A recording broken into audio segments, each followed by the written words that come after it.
नमस्कार, आप देख रहे हैं SBCN टाइम्स। शुरुआत करते हैं प्रमुख हेडलाइंस के साथ। नाकोड़ा कॉम्प्लेक्स में हुई मोबाइल दुकान पर चोरी का कोतवाली पुलिस ने किया खुलासा। मानसूनपुर नगरपालिका क्षेत्र में जर्जर मकानों को किया जा रहा है जमींदोज, करीब 10 मकान तोड़े। कांग्रेस ने 11 बजे से 4 बजे तक किया उपवास आंदोलन, एक दिन पूर्व प्रदर्शन कर पुतला किया था दहन। मंदसौर कोतवाली पुलिस ने 2 दिन पूर्व हुई नाकोड़ा कॉम्प्लेक्स में मोबाइल दुकान में चोरी की वारदात का खुलासा किया। CCTV में दिखने वाले चोर को पुलिस ने गिरफ्तार किया।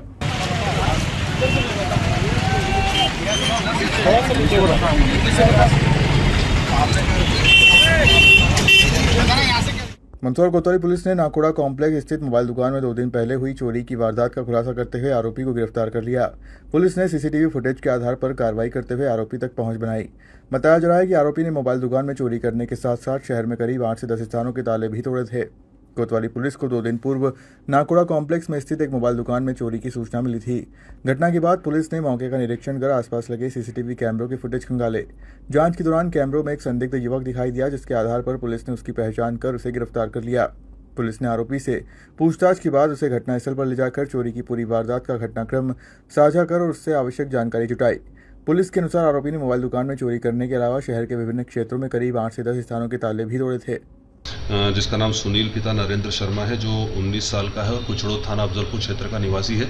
इसके द्वारा उक्त घटना को अंजाम दिया गया था और ये घटना के पश्चात से ही सांवरिया सेठ में जाकर रह रहा था। सांवरिया सेठ मंदिर जो जहां स्थित है राजस्थान में, वहां रह रहा था। तो मुखबिर सूचना के आधार पर और तकनीकी साक्ष्यों के आधार पर, तकनीकी जानकारी के आधार पर इसको गिरफ्तार किया गया और इसमें आरोपी के द्वारा जो मोबाइल और अन्य सामग्री चुराई गई थी, जिसकी अनुमानित कीमत करीब 50,000 रुपये है, वो पुलिस ने जब्त की है।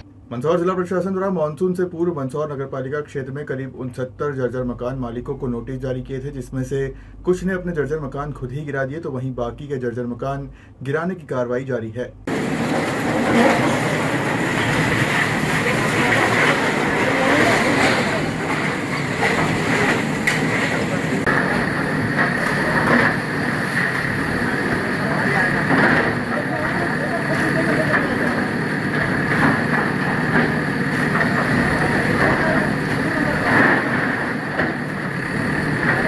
मानसून से पहले मंदसौर जिला प्रशासन और नगरपालिका द्वारा शहर में जर्जर भवनों के खिलाफ लगातार कार्रवाई कर रहे हैं।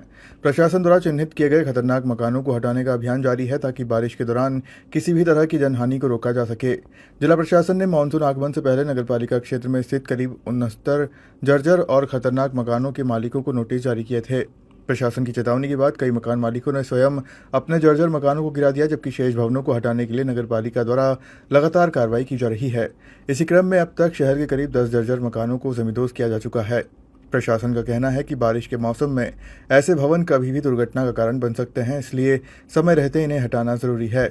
नगरपालिका और प्रशासन की टीम ने जैनपुरा क्षेत्र स्थित पतासा गली के बाहर बने एक जर्जर मकान को गिराने की कार्रवाई की। कार्रवाई के दौरान सुरक्षा के व्यापक इंतजाम किए और आसपास के क्षेत्र को खाली करवाया गया, ताकि किसी प्रकार की अप्रिय घटना न हो। जिला प्रशासन में कलेक्टर महोदया के स्पष्ट निर्देश है कि मंदसौर के नगरपालिका शहरी क्षेत्र में जितने भी जर्जर भवन हैं, उन पर नगरपालिका द्वारा सख्त कार्रवाई की जाए। इस संदर्भ में पूर्व में भी नगरपालिका द्वारा उन्हें नोटिस दिया जा चुका है और उन्हें खुद से समय भी दिया गया है कि वे खुद से जर्जर मकान को तोड़ ले या उसकी मरम्मत करवा ले। परंतु जहां पर ऐसी कार्रवाई प्रतीत होती है कि जन सुरक्षा को खतरा महसूस होता है, वहां पर नगरपालिका द्वारा प्रतिदिन कार्रवाई की जा रही है। मध्य प्रदेश से राज्यसभा चुनाव के लिए कांग्रेस प्रत्याशी रही मीनाक्षी नटराजन का नामांकन निरस्त किए जाने के विरोध में कांग्रेस द्वारा सुबह 11 से 4 बजे तक उपवास आंदोलन किया, तो वहीं एक दिन पूर्व रात्रि में प्रदर्शन करते हुए भाजपा सरकार का पुतला दहन किया। मध्य प्रदेश से राज्यसभा चुनाव के लिए कांग्रेस प्रत्याशी रही मीनाक्षी नटराजन का नामांकन निरस्त किए जाने के विरोध में मंगलवार रात में मंदसौर जिला कांग्रेस कार्यकर्ताओं ने प्रदर्शन किया। कांग्रेस नेताओं और कार्यकर्ताओं ने गांधी चौराहे पर एकत्रित होकर केंद्र एवं राज्य सरकार के खिलाफ नारेबाजी की तथा विरोध स्वरूप पुतला दहन किया। आज जिला कांग्रेस के आह्वान पर जिले के सभी ब्लॉक स्तर पर सुबह 11 से 4 बजे तक उपवास आंदोलन किया गया। कांग्रेस नेताओं ने आरोप लगाया कि मीनाक्षी नटराजन का नामांकन निरस्त किया जाना चाहिए लोकतंत्र मूल्यों के खिलाफ है और ये राजनीतिक दबाव में लिया गया निर्णय है। प्रदर्शन के दौरान वक्ताओं ने कहा कि कांग्रेस इस फैसले के खिलाफ सड़क से लेकर न्यायालय तक संघर्ष करेगी। जिला कांग्रेस अध्यक्ष महेंद्र सिंह गुर्जर ने कहा कि नामांकन निरस्त किए जाने के विरोध में बुधवार को कांग्रेस जन उपवास रखेंगे। उपवास कार्यक्रम के माध्यम से पार्टी कार्यकर्ता शांतिपूर्ण तरीके से अपना विरोध दर्ज करवाते हुए लोकतांत्रिक अधिकारों की रक्षा की मांग की गई।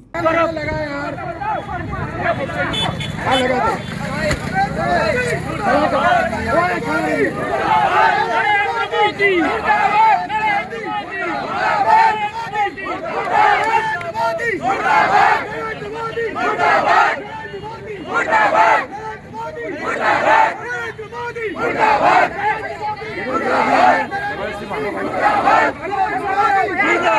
कल जिस तरीके से पूरे देश ने देखा है राज्यसभा में कांग्रेस की प्रत्याशी मीनाक्षी नटराजन जी का जिस तरीके से नामांकन निरस्त किया, ये देश के लोकतंत्र पे और संविधान की हत्या जैसा दुष्कृत्य भारतीय जनता पार्टी ने किया है। हम इसकी निंदा करते हैं और आज पूरे मध्य प्रदेश में हर ब्लॉक स्तर पर कांग्रेस जन 11 से 4 बजे तक का उपवास के कार्यक्रम में सब लोग उपस्थित हुए हैं और लगातार जिस प्रकार से पहले लगता था कि चुनाव आयोग निष्पक्ष है, लेकिन अब तो ये लग रहा है कि सीएम भी कंप्रोमाइज्ड है, देश का पीएम भी कंप्रोमाइज्ड है और आगे बढ़कर चुनाव आयोग भी कंप्रोमाइज हो गया है।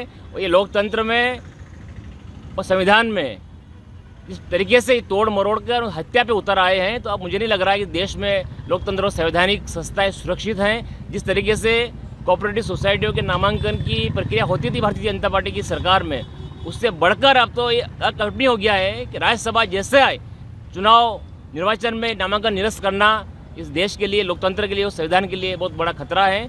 और आज हमारी लीडरशिप चुनाव आयोग के समकक्ष अभी 12 बजे उनको दिल्ली में समय दिया है। हमें पूरी उम्मीद है कि भारतीय जनता पार्टी की मंसूबे पूरे नहीं हो पाएंगे। जैसा कि आप लोगों को पता है, कल हमारी आदरणीय मीनाक्षी दीदी का पर्चा, राज्यसभा का पर्चा निरस्त कर दिया जाए, जो संविधान की एक तरह से हत्या है। उन पर कोई प्रकरण, आपराधिक प्रकरण दर्ज ही नहीं है, तो उस कॉलम में वो जानकारी भरने की कोई बाध्यता थी ही नहीं। शायद भरी होती तो भी कर देते कि ये था ही नहीं और आपने क्यों भरा। तो ये तो कहने की बात है कि उन्होंने ये जानकारी छुपाई, ये उनका षड्यंत्र था। क्योंकि जैसे हमारे नेता प्रतिपक्ष ने और राजा साहब ने कहा कि बीजेपी के लोग कुछ संपर्क कर रहे थे, शायद उनको ये था कि कौन 3 जीतेंगे, कहीं कांग्रेस के पक्ष में बीजेपी के वोट न चले जाएं। शायद इस डर से हमारे विधायक तो एक भी टूट नहीं रहे थे, शायद इस डर से ये घिनौना कृत्य किया गया। और बीजेपी संविधान में विश्वास नहीं रख रही है। हमारे नेता प्रतिपक्ष आदरणीय राहुल गांधी जी सभी को कह रहे हैं कि इनका संविधान में कोई यकीन नहीं है और पहले वोट चोरी कर रहे थे, अब सीट चोरी कर ली। आज भी ये दर्शाता है कि एक गांधीवादी नेता से आरएसएस के लोग किस तरह डरते हैं। पहले गांधी के नाम से डरते थे, आज गांधीवादी नेता से। और जो नारी सम्मान अधिनियम लाने की, वंदन अधिनियम की बात करते हैं, वो एक नारी से इस तरह घबराए कि उन्होंने उनको चुनाव में भी नहीं उतरने दिया। तो ये लोकतंत्र की जो हत्या की गई है, उसके विरोध में पूरे प्रदेश में आज जिला ब्लॉक स्तर पर मुख्यालय पर ये 11 से 4 का उपवास रखा गया है। राज्यसभा चुनाव में कांग्रेस नेत्री मीनाक्षी नटराजन के नामांकन को लेकर उपजे विवाद के विरोध में जिला कांग्रेस कमेटी द्वारा बुधवार को नीमच के 40 चौराहे पर सामूहिक उपवास कार्यक्रम शुरू किया गया। कांग्रेस नेताओं का आरोप है कि मीनाक्षी नटराजन का नामांकन अवैध रूप से निरस्त कर लोकतांत्रिक मूल्यों और संविधान की भावना पर आघात पहुंचाया है। इसी के विरोध में कांग्रेस ने काला दिवस मनाने का आह्वान किया। कार्यक्रम स्थल पर संविधान बचाओ, लोकतंत्र बचाओ और लोकतांत्रिक अधिकारों की रक्षा से जुड़े नारे लगाए जा रहे हैं। जिला कांग्रेस कमेटी के नेतृत्व में आयोजित इस सामूहिक उपवास कार्यक्रम में वक्ताओं ने कहा कि लोकतंत्र में विपक्ष की आवाज को दबाने का प्रयास किया जा रहा है, जिसे कांग्रेस किसी भी कीमत पर स्वीकार नहीं करेगी। कांग्रेस नेताओं ने इसे लोकतंत्र और संविधान की रक्षा की लड़ाई बताते हुए आम जन से भी समर्थन की अपील की। 40 चौराहे स्थित कार्यक्रम स्थल पर दोपहर 12 बजे तक बड़ी संख्या में कांग्रेस कार्यकर्ता मौजूद रहे। उपवास और विरोध प्रदर्शन के माध्यम से कांग्रेस ने राज्यसभा नामांकन प्रकरण में निष्पक्षता और लोकतांत्रिक मूल्यों की रक्षा की मांग उठाई है। एक दिवसीय उपवास है, कल रात को पुतले दहन भी हुए थे। देखिए, पूरे देश ने देखा कि कल राज्यसभा चुनाव में किस तरह भाजपा ने निर्वाचन आयोग को दबाव बनाकर निर्वाचन आयोग ने सुश्री मीनाक्षी नटराजन जी जिनका जो निर्वाचन का जो फॉर्म था रद्द कर दिया। मीनाक्षी जी के फॉर्म में किसी प्रकार की त्रुटि नहीं थी, न तो उनके ऊपर कोई अपराध दर्ज था, न कोई चार्जशीट फाइल हुई, न ही कोई एफआईआर हुई। उसके बावजूद उन्होंने गलत आपत्ति दर्ज लगाई और गलत आपत्ति लगाने वाला भी एक प्राइवेट व्यक्ति था। किसी भी उम्मीदवार ने उसकी या किसी विधायक ने उनके नामांकन में कोई आपत्ति नहीं लगाई और उसके बावजूद भी कल किसी प्रकार का सब बहस हुई, किसी प्रकार कोई अपराध उन पर सिद्ध नहीं हुआ। सिर्फ एक प्राइवेट कंप्लेंट, किसी ने प्राइवेट कंप्लेंट कोर्ट में लगाई थी, कोर्ट ने उनसे जवाब मांगा था। वो सबके साथ होता है, वो आपके साथ भी होता है, हमारे साथ भी होता है। उन्होंने जवाब पेश कर दिया और मामला वही खत्म हो गया। किसी थाने में कोई एफआईआर दर्ज नहीं थी, उसके बावजूद भी निर्वाचन आयोग ने लोकतंत्र की हत्या करते हुए, संविधान की हत्या करते हुए मीनाक्षी जी का फॉर्म रद्द कर दिया। इसके विरोध में कल हमारे जिला कांग्रेस के सभी कांग्रेसजनों ने नीमच में पुतले जलाए, लोकतंत्र की हत्यारी सरकार का पुतला जलाया और आज हम सब यहाँ उपवास पर बैठे हैं उसके विरोध में कि किस प्रकार उन्होंने जो गलत हरकत करी है, अवैधानिक तरीके से, लोकतांत्रिक तरीके से जो पर्चा रद्द किया है, नामांकन रद्द किया है, इसके विरोध में हम यहाँ पर आज उपवास में बैठे। ऐसा जानकारी में आया न्यायालय ये पूरा मामला अभी निर्वाचन आयोग ने दिल्ली में और निर्वाचन आयोग भोपाल में उन्होंने कांग्रेस नेताओं को निर्वाचन आयोग समय दिया है। अभी वो हमारे नेता वहाँ गए हुए हैं। इसके बाद हम न्यायालय भी जाएंगे, हाई कोर्ट, सुप्रीम कोर्ट, जहाँ जाना होगा वहाँ जाएंगे। लेकिन भाजपा की जो लोकतंत्र की हत्यारी सरकार है, इसको हम लोग मतलब लोगों को सामने लाएंगे। इस सरकार को हटाना चाहिए। मीनाक्षी जी का जो नामांकन है उन्हें वापस वैध करना चाहिए। बिगैर किसी कारण के उन्होंने रद्द किया है, इसका हम विरोध करते हैं। कितने दिन का समय? 18 तारीख तक इसमें मतदान है, लेकिन 2 दिन का समय अभी है नाम वापसी तक का। तो उसके लिए आज वहाँ पर मामला चल रहा है। दिल्ली में भी सुनवाई इसकी चल रही है, भोपाल में भी सुनवाई चल रही है। रतलाम रेंज के डीआईजी अग्रवाल 2 दिवसीय वार्षिक निरीक्षण पर नीमच पहुंचे। इस दौरान वे जिले के विभिन्न थाना क्षेत्रों का निरीक्षण करेंगे तथा पुलिसिंग व्यवस्था, अपराध नियंत्रण और लंबित मामलों की समीक्षा करेंगे। निरीक्षण के दौरान डीआईजी अग्रवाल ने कहा कि प्रदेश सरकार और पुलिस मुख्यालय के निर्देशानुसार नशा मुक्ति अभियान को प्राथमिकता के साथ चलाया जा रहा है। जिले सहित रेंज के विभिन्न क्षेत्रों में मादक पदार्थों के अवैध कारोबार के खिलाफ लगातार बड़ी कार्रवाई की जा रही है। उन्होंने बताया कि अब तक 3 अवैध फैक्ट्रियों का भंडाफोड़ किया जा चुका है और नशा तस्करों के नेटवर्क को तोड़ने के लिए विशेष अभियान जारी है।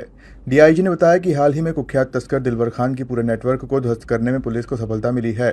3 जिलों में समन्वित कार्रवाई कर नशे के कारोबार से जुड़े लोगों पर शिकंजा कसा गया।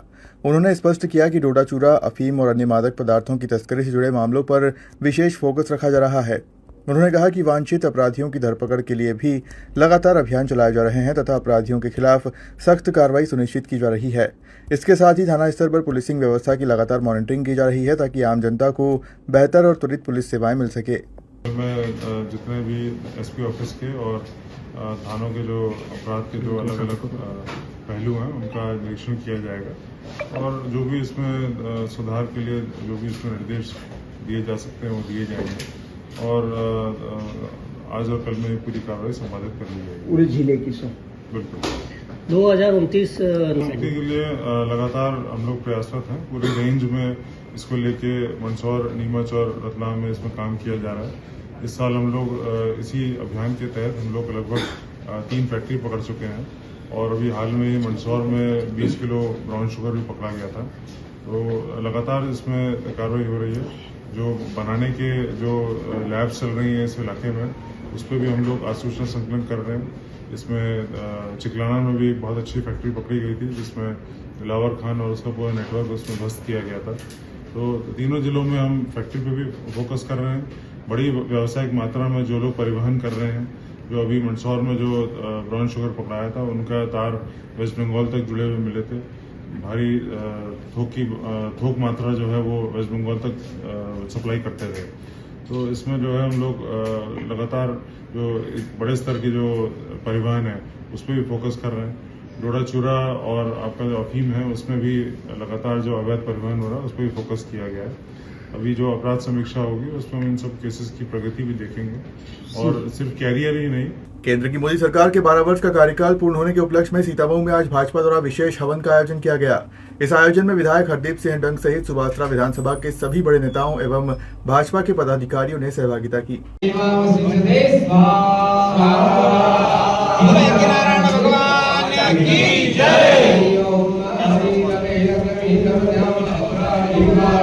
बुधवार को सीतामऊ नगर स्थित मोड़ी माता मंदिर में भाजपा द्वारा मोदी सरकार के सफलतम 12 वर्ष का कार्यकाल पूर्ण होने के उपलक्ष्य में विशेष हवन और पूजन अर्चन की गई। कार्यक्रम में विधायक हरदीप सिंह डंग, जिला पंचायत अध्यक्ष दुर्गा पाटीदार, पूर्व विधायक राधेश्याम पाटीदार, नगर परिषद अध्यक्ष मनोज शुक्ला सहित विधानसभा के सभी नेताओं ने सहभागिता कर प्रधानमंत्री नरेंद्र मोदी के उत्तम स्वास्थ्य एवं निरंतर सफल नेतृत्व की कामना करते हुए यज्ञ में आहुतियां दी। इस दौरान सामूहिक हनुमान चालीसा का पाठ भी किया गया। कार्यक्रम के दौरान विधायक हरदीप सिंह डंग ने बताया कि प्रधानमंत्री मोदी के नेतृत्व में विकसित भारत के संकल्प को नई गति मिली है तथा देश सेवा, सुशासन और जनकल्याण के नए आयाम स्थापित कर रहा है। 12 साल उन्होंने जो काम करा है, प्रत्येक देश के नागरिक को एक गर्व है कि एक ऐसा प्रधानमंत्री। पहली बात तो कि सबसे ज़्यादा कार्यकाल पहले तो एक जो नेहरू जी का भी रहा है, उनका भी रिकॉर्ड तोड़ के मोदी जी ने आज 4399 दिन पूरे करे हैं। तो पूरी जनता को हर्ष है कि ऐसा प्रधानमंत्री जो कहा वो करके दिखाया। आज उनके नेतृत्व में जो भारत को ऊंचाइयां प्राप्त हुई है, जो देश का विकास हुआ है और अंतिम पंक्ति के व्यक्ति को जो योजना का लाभ मिला है, तो हम कह सकते हैं ऑलराउंडर जो विकास, जो काम होने थे, जो विकास की गति पकड़नी थी, वो मोदी जी के नेतृत्व में प्राप्त करी है। हम ऐसे प्रधानमंत्री के लिए ईश्वर से प्रार्थना, आज हमने यज्ञ करके, आज प्रार्थना करके, आज आरतियां करके उनकी लंबी आयु की प्रार्थना करिए और भगवान उनको स्वस्थ रखें, मस्त रखे और आने वाले दिनों में पूरे भारत का नेतृत्व जो कर रहे हैं वो पूरी दुनिया में उनके नाम का डंका बजता रहे और भारत का नेतृत्व वो करते रहें। फिलहाल खबरों में सिर्फ इतना ही। आप देखते रहिए SBCN टाइम्स।